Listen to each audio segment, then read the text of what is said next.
More than 200,000 people with mental health conditions will have to wait until the end of the summer to be paid thousands of pounds they're owed by the Department for Work and Pensions. Yeah, the court said they should have been paid the money in December when it was ruled that some claimants had been discriminated against. Let's speak to Paul Lewis from Radio 4's Moneybox programme, who's been studying these cases. Hi, Paul. Let's just be clear. What payments are we talking about and who's affected? Well, they're payments called mobility component. It's a component of another benefit, and they're to help people who can't get around by themselves. Now, most of the people who get it have a physical disability, and that's fairly straightforward in many cases, but the group we're talking about have a mental disability where journeying by themselves, planning it, executing a journey would cause them what's called severe psychological distress. Now, those people, the government wanted to exclude from this benefit, but after a lot of back and forth with the courts, as you said, last December, the court said they definitely should have this, and it was blatant discrimination not to give it to them.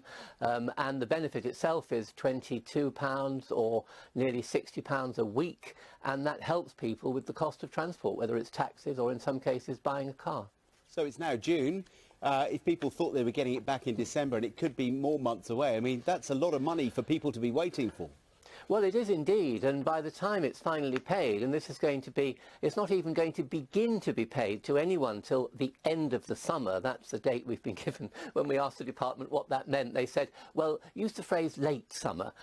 So we don't know exactly, but if it's towards the end of September, you're talking of £5,500 back payments or £2,000 odd back payments for other people. So it's a significant amount of money, and they should have had this, well, back to November 2016, really, but certainly after the court case is finished, which was last December. Why the delay? Well, the government says that it's all very complicated. They've got to look at the judgment, change the guidelines, discuss it inevitably, as they often say, with stakeholders, and eventually they will find a formula to say who is and who isn't entitled. But meanwhile, people are waiting. One lady I spoke to yesterday said that this £22 a week would have meant she could get a taxi to urgent medical appointments or see her grandchildren. Now she has to rely on friends for transport, which may not always be possible.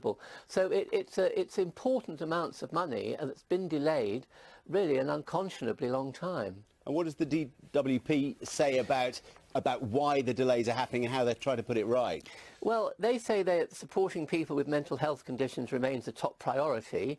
To implement the judgment, new guidance is required. We're working what they call at pace to do that and ensure everyone gets the support they need as soon as possible. So that's all they'll say, I'm afraid, that they're doing it as quickly as they can. But certainly people in the field, the experts in the field, campaigners, are saying it really is taking a very long time to do what should be a fairly straightforward job. And Paul, no doubt you'll hear from some of the people affected on Moneybox today, will you? Yes, indeed, and also from former Pensions Minister Baroness Altman, who says that the department really should get a move on with this. OK. Paul Lewis, thank you very much indeed. Moneybox will be on BBC Radio 4 at 12 o'clock today. But first, more than 200,000 people with mental health problems will have to wait until at least the end of the summer to be paid thousands of pounds they are owed by the Department for Work and Pensions. The people affected have severe psychological disorders that mean they can't plan and carry out a journey by themselves. In the past, they had a mobility allowance of either £22 a week or £59 a week. That could be used for taxis or, in some cases, buying a car. The government took that away, limiting it just to people with physical disabilities.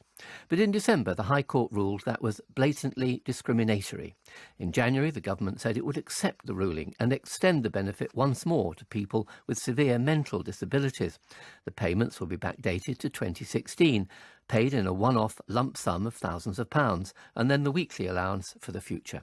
But 4 months on, no one has been paid the money they are owed.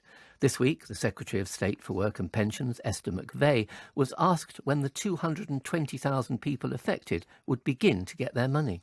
We have been working with stakeholders to create new guidance. We have been consulting with claimants and stakeholders, and we do know that we seem to be on schedule to have the first payment to go out to them at the start of this summer. But a few minutes later, she told the House of Commons she had to correct herself. That's what we're aiming to do, and the first payments, I think I said before, at the start of the summer, I mean at the end of the summer, those first payments will be coming out. When Moneybox asked her department when the end of the summer was, we were told they didn't know, and we should just say late summer. That was when the first of the people affected would be paid. The allowance is part of a new benefit called Personal Independence Payment, or PIP. Ed Pybus is a disability welfare rights worker with Child Poverty Action Group in Scotland. Personal independence payment is a benefit for people who have disabilities and long-term health conditions, and it's to kind of cover some of the additional costs that people face. It's paid to people regardless of whether they're in or out of work. The way it's assessed is you look at various different activities and you score points for the activities you can't undertake. One part of it is about mobility. There's two parts of mobility. One is for physical problems you might have with walking, and the other one, which is what we're looking at, is people who have difficulty following routes or going on journeys for other reasons. Mandy is one of the people who hopes to have the money reinstated. You may recall I spoke to her when the government decision was announced 4 months ago. Now she faces almost another 4 months before she even has a chance of being paid the money she should have been receiving since 2016. I've got rapid cycling bipolar disorder. There's a level of mania at times, and there's varying degrees of depression. Mine goes day by day, and sometimes within the measure of a day, I'm all right, and then I'm not all right. So that affects me in my capacity to get out and do things like shopping, because if I'm having a depressive day, or, you know, if I get up okay and then I get depressed, it has quite a profound impact on things, because if I'm ill and I'm out, I have to get home. Sure. I can't be out and about being ill. There's only one person who I'm reliant on to get me to medical appointments. That's the biggest issue of all, because other things sort of I can juggle around or just not do, or wait until I feel okay to get out and about. And if you'd had this extra money, that's £22 I a wouldn't week, be reliant on anyone. have you been able to get, for example, afford a taxi to go to some of these appointments? Well, I had to go to a psychiatrist appointment by taxi. Basically, it means that I just have to cut back on my food. The budget alters, and then it's like something has to go because I haven't got the mobility allowance. What did that cost you? It was £25 because I had to do a there and back journey. So, because it's difficult for you to get to appointments, does this mean you often have to try and rearrange them? Yes, since we last spoke, I had to change 3 medical appointments because of having to organise appropriate transport. When the government said it wasn't going to challenge the judgment last year, it said it was because it was committed to helping people with mental health issues. Do you think? I can't see that commitment actually being put into action. What do you think it should have done? That they would have started that process as soon as they could after they said they weren't going to contest the outcome. If you are fortunate to get this back payment, it will be more than £2,000 on my calculations, £2,145, if it's not paid till nearly the end of September. What sort of difference would that make to you? It would be the cushion, so that if ever emergencies arose and stuff, I could turn to that and use it. Mandy, on managing with less money than the law says she should have. How long does disability benefit specialist Ed Pybus think the DWP will keep her and others waiting? What they've done is they've issued a statement saying they will let us know what they're going to do. That's as far as we've got. Disturbingly, they've not updated their internal guidance, so decisions that are currently being made are still using the old guidance. So, just to be clear, people who've got one of these overwhelming psychological problems and can't get about, they will be judged not under the tribunal decision, which the government isn't now challenging, but under the old rules before that decision. So they'll be using the wrong law to assess them.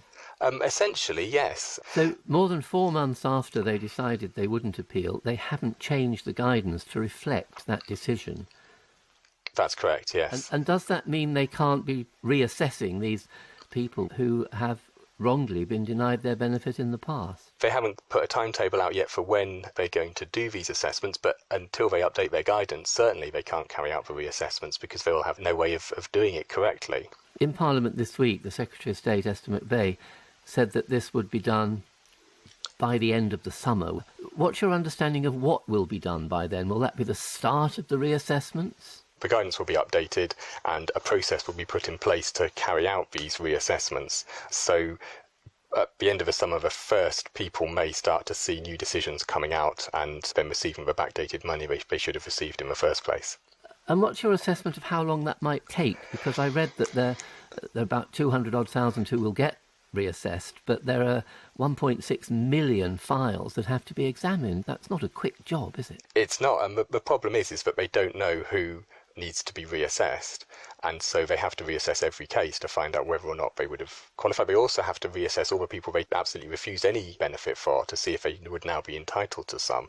And on top of this, the PIP team are already dealing with the transfer of people from DLA to PIP, which is running years behind schedule, and there's 2 other court cases that the government have lost that are involving doing reassessments of people's awards as well. So there's a huge amount of work falling on the DWP at a time when, staff numbers have been cut and there's lots of delays in claims at the best of times. Now, Mandy, who we talked to, was entitled under Disability Living Allowance to the lower rate, £22.65 a week. That's going to make a big difference to her life if she gets it. But there is another group who get much more than that. They get currently £59.75. And with that, they can buy a car through the Motability scheme, so that gives them transportation. There must be a lot of people in this group who have lost their vehicle, is that right, if they've lost that money? That's right. This is why it's important to get this resolved quickly, because people may get the backdated money, but they won't be able to have a vehicle for that whole time they've been waiting. What about the people who aren't awarded it? Will they be told, we've investigated your file and consider you're not entitled? This is a big concern because the statement the government have made so far has said that they will only contact people whose award will be increased. And so there's 2 problems with that. Firstly, that doesn't give someone whose award hasn't been increased a chance to challenge that decision. But secondly, it doesn't let people know when their award has been looked at. So you may feel you would be entitled to an additional amount of PIP, but you won't know if your award has been looked at yet or not. And since we don't have a timescale for how long it will take, people could be sitting for years wondering if they've been reassessed or not. You really think this could take years?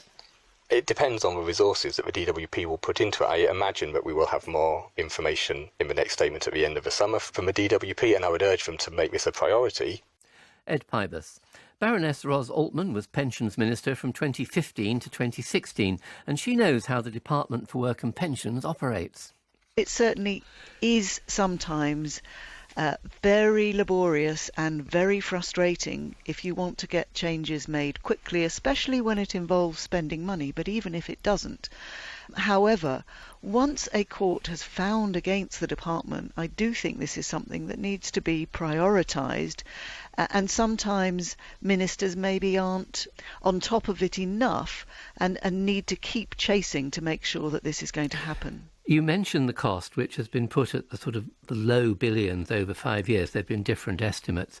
Is it sufficient for the Treasury to be interested in putting pressure on the DWP to keep those costs down? Well, certainly in my experience, there was enormous pressure from the Treasury to cut the cost of the benefit system and find ways to save money. DWP is a huge expenditure department, and it is something that the Treasury will be anxious to try and bring under control. And of course, it is important to be responsible and spend taxpayers' money in the appropriate fashion. However, in this case, if the court has found that people are entitled to benefits which they did not get, then I don't believe it would be appropriate for the Treasury to interfere with the department's expenditure process. How do you answer the suspicions that these actually are just delaying tactics? I would certainly urge the department to get on as quickly as possible and get money to people that is long overdue and prove that this isn't just delaying tactics. And is that your message to your colleague Esther McVeigh? My message to Esther is I'm sure you want to make sure that people who need these benefits get them, and that you want to rectify the mistake that has been discovered by the court. But please make sure that you keep on top of the officials to ensure that this is done absolutely as quickly as possible, because these people need the money. Given your concerns, what can you do about this in the House of Lords?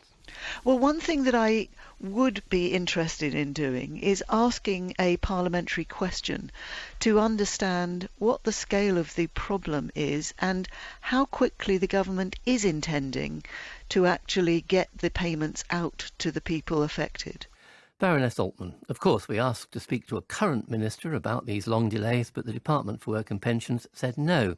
In a statement, it told us, "We're absolutely committed to ensuring that disabled people and those with health conditions get the support that they need. Supporting people with mental health conditions remains a top priority. In order to implement the judgment safely and consistently, new guidance is required to provide clarity to decision makers. We are working at pace to engage with stakeholders to make these changes effectively. We will be working at pace to ensure everyone who is eligible receives the support they're entitled to as soon as possible." Well, I guess at pace means by the end of the summer.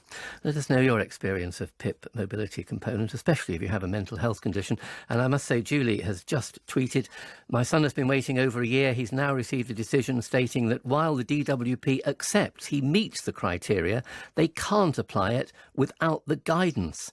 Who knew, she says, DW guidance trumped a court decision off to a tribunal, after which they'll have to pay.